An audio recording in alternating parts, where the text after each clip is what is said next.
Okay, so here's the garden bag I used last year. As you can tell, it's on its last use pretty much. I ripped off the top things here so I can have a nice open area compared to what it looked like when it's new. These cross members here are supposed to help keep with the support, and there's like this flat area. On the last years I tried to fill it up as much as I could. Now I decided that if I push down on the corners, it gets the stuff more out of the way.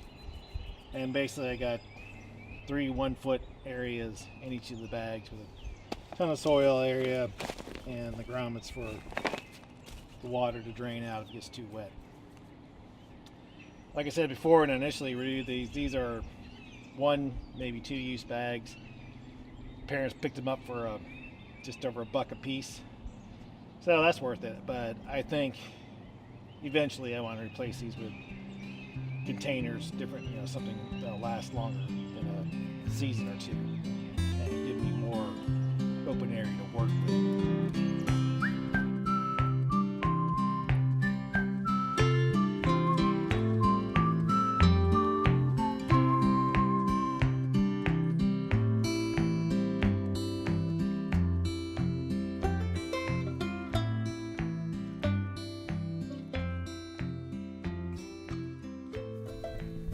So my initial plan was to get the vertical garden going and transplant the grow seed plants to the vertical garden, but I haven't completed that yet.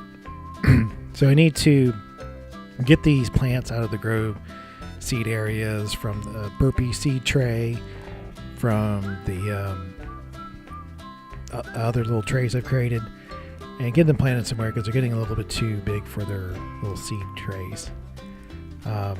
Mostly the tomatoes and the sweet peas and snap peas need to be planted because they're getting way too big for their areas. Just going to use 3 bags and going to plant the tomatoes on the edge.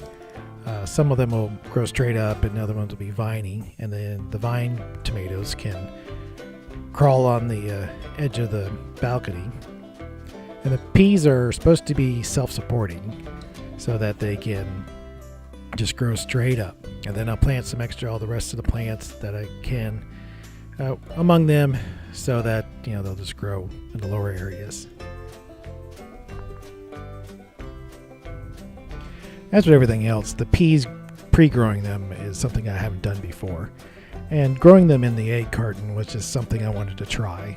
Buying the eggs that came in the cardboard type carton was actually more expensive than some other brands, so it's not exactly the best way to do this unless you buy a larger bulk of eggs that come in the larger kits. But the peas grew really well starting in there, and I was very impressed with that. So maybe if I do buy another cardboard type carton eggs, I will do this again. Hopefully the peas will grow or survive the transplant period, because I did not leave them out long enough from when I took them inside to outside, and I don't think I gave them enough water for that transition. So hopefully they'll last. Well, I will keep on checking on the grow bags, and I will give you updates when I have them, and hopefully we'll get plenty of peas and tomatoes and maybe some other surprises from them.